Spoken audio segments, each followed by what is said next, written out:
Shalom semua. Kegagalan lebih dari sekedar sebuah kata, melainkan sebuah fakta dan situasi yang pernah dialami oleh semua orang. Hampir tidak ada orang yang tidak pernah gagal. Di balik keberhasilan dan kesuksesan yang dialami seseorang, tidak sedikit kegagalan yang dialami sebagai pembelajaran serta cambuk yang memotivasinya untuk berproses sehingga mengalami kemajuan. Petrus pernah mengalami kegagalan. Gagal dalam mewujudkan janjinya kepada Tuhan Yesus, sekalipun pada saat itu Tuhan Yesus sudah mengingatkannya apa yang akan terjadi. Kisah ini dituliskan dalam Lukas 22 ayat 31-34 dan ayat 60 sampai ayat yang ke-62. Dalam situasi seperti ini, ada dua perspektif yang berbeda, yakni perspektif Petrus terhadap diri pribadinya dan perspektif Tuhan Yesus terhadap Petrus. Petrus melihat dirinya sebagai orang yang gagal. Itu sebabnya setelah ayam berkokok dan Tuhan Yesus memandang kepadanya, ia sadar bahwa ia telah menyangkal Tuhan Yesus sebagaimana pernah diberitahukannya kepadanya. Hal ini membuat Petrus terpukul dan merasakan kesedihan yang mendalam karena penyangkalannya. Namun perspektif Tuhan Yesus berbeda. Tuhan Yesus tahu bahwa Petrus akan menyangkal dirinya dan sudah mengingatkan Petrus. Tuhan tahu bahwa apa yang Petrus lakukan bukan karena Petrus tidak lagi mengasihi dirinya sebagai gurunya, juga bukan karena Petrus tidak lagi percaya kepadanya, tetapi secara rohani dia telah menjadi lemah ketika menghadapi pencobaan. Jadi di satu sisi, iblis mencoba menghancurkan Petrus, tetapi di sisi lain, Tuhan Yesus sedang membentuk dalam diri Petrus suatu karakter kerendahan hati untuk bersandar pada Allah. Setelah peristiwa Pentakosta, kita melihat bahwa pesan Tuhan Yesus ini digenapi. Petrus yang dipenuhi oleh Roh Kudus menunjukkan komitmen dan kesetiaan yang luar biasa dalam pelayanan pemberitaan Injil, sebagaimana yang dicatat dalam kitab Kisah Para Rasul. Pasca kebangkitannya, Tuhan Yesus mengagendakan untuk menjumpai murid-muridnya secara khusus kepada Petrus untuk melakukan restorasi dan rehabilitasi. Dalam edisi Voice of Pentecost kali ini, kita akan membahas mengenai bangkit dari kegagalan. Untuk seseorang dapat bangkit dari kegagalan, ia perlu untuk mengalami restorasi dan rehabilitasi. Menurut Merriam-Webster Dictionary, restorasi berarti an act of restoring or the condition of being restored, a bringing back to a former position or condition. Tindakan memulihkan atau kondisi yang dipulihkan, membawa kembali ke posisi atau kondisi sebelumnya. Dan rehabilitasi berarti the process of restoring someone to a useful and constructive place in society. Proses mengembalikan seseorang ke tempat yang berguna dan konstruktif dalam masyarakat. Berdasarkan pengertian tersebut, paling tidak kita dapat menyimpulkan bahwa dalam konteks pembahasan kita, restorasi berarti tindakan Yesus untuk memulihkan Petrus dari keadaan terpuruk akibat kegagalan dalam menepati komitmennya pada Yesus.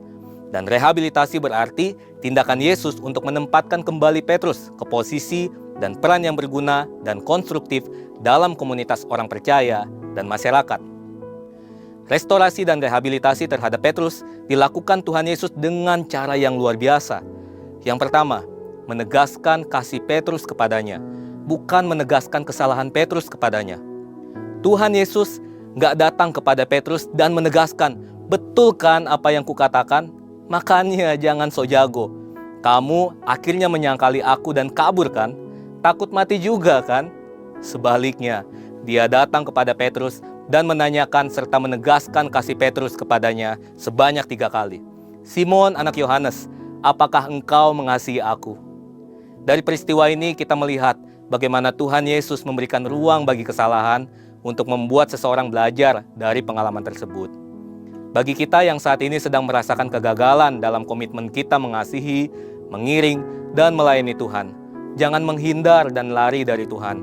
Sebaliknya, mari kita mendekat kepadanya dengan jujur dan hancur hati, izinkan kasih-Nya menjamah kita dan memulihkan kita. Bagi para pemimpin rohani, penting sekali untuk bersikap dan bertindak bijaksana terhadap orang yang kita pimpin dan bimbing, khususnya mereka yang mengalami kegagalan atau merasa gagal. Bahwa mereka kembali kepada komitmen mereka untuk mengasihi Tuhan Yesus dan izinkan kasih Tuhan Yesus memulihkan mereka, sehingga mereka bangkit dan jadi pemenang. Yang kedua, memberikan Petrus tugas dan tanggung jawab penggembalaan. Ketika seseorang melakukan kesalahan dan bertobat, kemudian mengalami pemulihan, tidak sedikit yang harus memulai kembali pelayanannya dari nol. Seperti kalimat yang sering disampaikan petugas pom bensin. Dimulai dari nol ya. Artinya, seseorang harus mulai merangkak kembali dalam pelayanannya dari awal. Hal itu terjadi karena semua jabatan dan tanggung jawabnya dilucuti saat dia melakukan pelanggaran. Tuhan Yesus memiliki pendekatan yang berbeda. Saat memulihkan Petrus, Tuhan Yesus juga melakukan rehabilitasi bagi Petrus dengan memberikan tanggung jawab, "Gembalakanlah domba-dombaku." Dan kita melihat bagaimana Petrus menjadi soko guru pada era gereja mula-mula. Tentunya hal ini tidak kemudian menjadi pola rehabilitasi yang dapat diberlakukan kepada semua orang. Seorang pemimpin rohani tetap harus melihat dan menilai kesungguhan pertobatan dari staf atau anak rohani yang digembalakannya. Dengan demikian, proses rehabilitasi terjadi kepada orang yang tepat, pada saat yang tepat, dan posisi yang tepat. Sebagai pribadi yang telah ditebus oleh Tuhan Yesus, mungkin kita juga pernah, bahkan sering gagal dalam memenuhi komitmen kita untuk setia kepada Dia. Hal ini mungkin terjadi karena kita cenderung menggunakan kekuatan sendiri dalam mempertahankan komitmen tersebut. Oleh karena itu, agar kita tidak terjebak dalam kegagalan terus-menerus, marilah kita bersandar pada kekuatan, pengurapan, serta penyertaan Roh Kudus.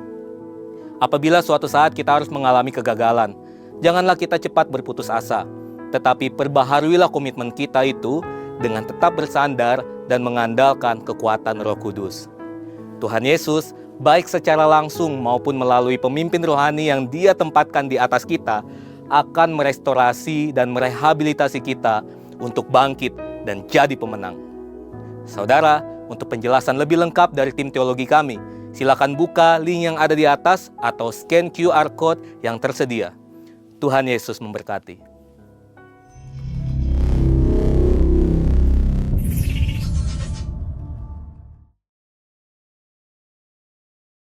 Deklarasi Pentakosta ketiga. 1. Pentakosta ketiga adalah pencurahan Roh Kudus yang dahsyat di zaman ini, melebihi yang terjadi di Azusa Street. 2. Pentakosta ketiga akan mengakibatkan penuaian jiwa yang terbesar dan yang terakhir sebelum Tuhan Yesus datang kembali. 3. Pentakosta ketiga akan membangkitkan generasi Yeremia, yaitu anak-anak muda yang dipenuhi Roh Kudus, cinta mati-matian kepada Tuhan Yesus, tidak kompromi terhadap dosa, dan akan bergerak untuk memenangkan jiwa. 4. Pentakosta ketiga lahir di Indonesia dan bergerak ke bangsa-bangsa. Gerakan ini dari timur ke barat dan akan kembali ke Yerusalem. 5. Pentakosta ketiga akan memberikan kuasa untuk menyelesaikan amanat agung, dan setelah itu Tuhan Yesus datang kembali. Katakan amin.